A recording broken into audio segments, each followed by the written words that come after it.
नमस्कार, भारत लाइव देख रहे हैं आप। नीतीश कुमार के बहुत करीबी माने जाने वाले एक वक्त के श्याम रजक अब उनकी पार्टी में नहीं है। इस्तीफा तो बहुत देर की बात हो गई है, अब वो राजद के हो चुके हैं, यानी फुलवारी से ही चुनाव लड़ेंगे और राजद के टिकट पर चुनाव लड़ेंगे इस बार। आपको बता दें कि फुलवारी से राजद की जो महत्वाकांक्षाएं हैं वो काफ़ी दिनों से हैं। फुलवारी सीट श्याम रजक से छीनने के लिए राजद ने बहुत तरह के हथकंडे लगाए, लेकिन राजद का कोई वहाँ महत्वपूर्ण बड़ा मजबूत उम्मीदवार अब तक सामने नहीं आया। जो आया भी वो रिजर्व सीट होने की वजह से चुनाव नहीं लड़ पाया। ऐसे में कहीं ना कहीं तेजस्वी यादव के हाथ में ये सीट आती दिख रही है। वहीं अगर बात करें श्याम रजक की, तो श्याम रजक को इस बात का डर था। अंदरूनी सूत्रों के माध्यम से ये बात खबर आ रही थी कि श्याम रजक उस सीट के अलावा कहीं और से चुनाव लड़ने की भी वकालत कर चुके हैं नीतीश कुमार के सामने।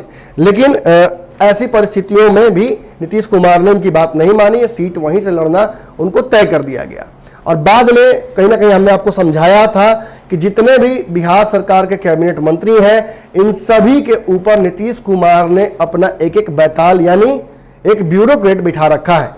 अब इस बात का हवाला कहीं ना कहीं उन्होंने खुद भी मीडिया से बात करने के दौरान दे दिया है।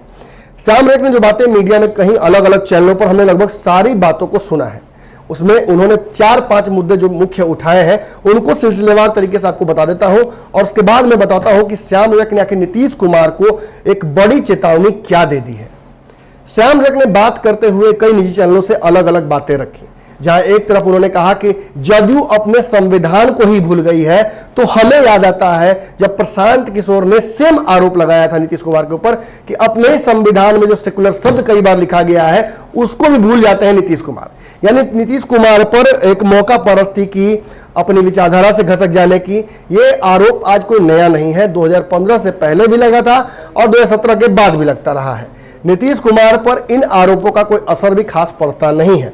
नीतीश कुमार ने इन सभी चीजों को पेसिफाई करने के लिए अपनी पार्टी के दलित नेताओं की फौज भी खड़ी कर दी है और उनके पीछे खड़े होकर सीधे श्याम रजक से लड़ाई लड़ रहे हैं। खैर इन बातों पर भी बहुत प्रकाश डालने की जरूरत नहीं है। अगले जो आरोप उन्होंने लगाया है श्याम रजक ने, वो ये लगाया कि दलितों की स्थिति इस पार्टी में ठीक नहीं है। कुछ दिनों पहले राजगीर के भी विधायक ने ये आरोप लगाया था, रवि ज्योति ने। और अशोक चौधरी की जो स्थिति बनी हुई है एमएलसी को लेकर, उन्हें चुनाव लड़ाने को लिए जिस तरह सेंटिंग में रखा गया है, ये भी कहीं ना कहीं ये परिस्थिति बताती है। महेश्वर हजारी की भी जो उनकी मंत्रिमंडल थी उसको घसकाकर दूसरा मंत्रिमंडल उनको दे दिया गया था।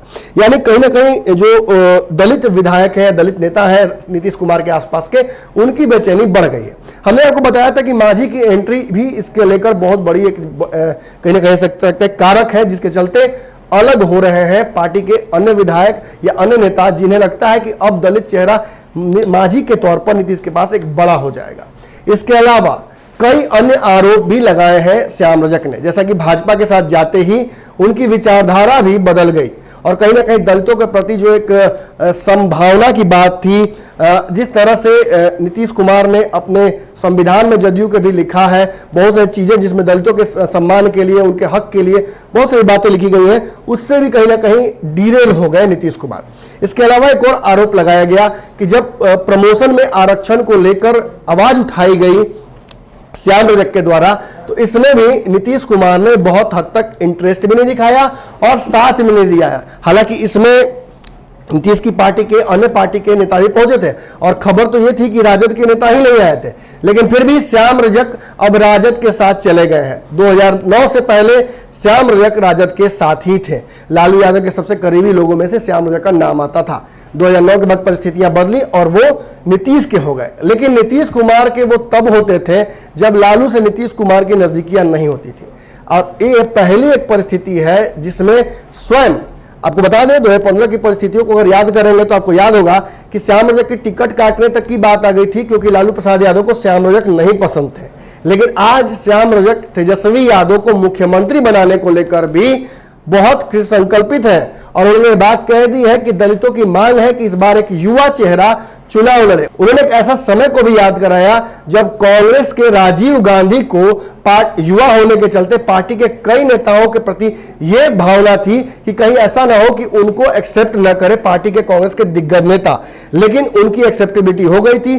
कांग्रेस के तत्कालीन कई बड़े नेताओं ने युवा राजीव गांधी को एक्सेप्ट कर लिया था उनकी काबिलियत और उनकी क्षमता की वजह से। और आज तेजस्वी यादव को उन्होंने सीधे राजीव गांधी से कंपेयर करते हुए कहा कि इनमें भी क्षमताएं असीमित हैं और आगे चल के ये बिहार को लीड करेंगे।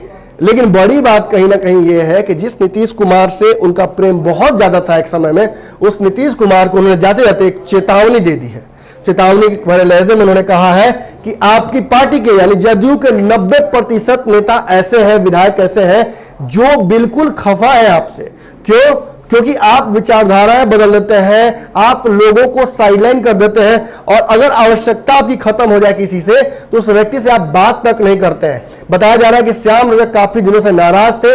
इनके जो विभाग है, उद्योग विभाग, इसमें एक सचिव को, अपर सचिव को बिठा दिया गया था, प्रधान सचिव को माफ कीजिएगा, इनके ऊपर, जो कि विभाग के अलग अलग क्रियाकलापों को काफी हद तक प्रभावित कर रहे थे और उसमें श्याम रजक की प्रभावहीनता बहुत कम होती जा रही थी।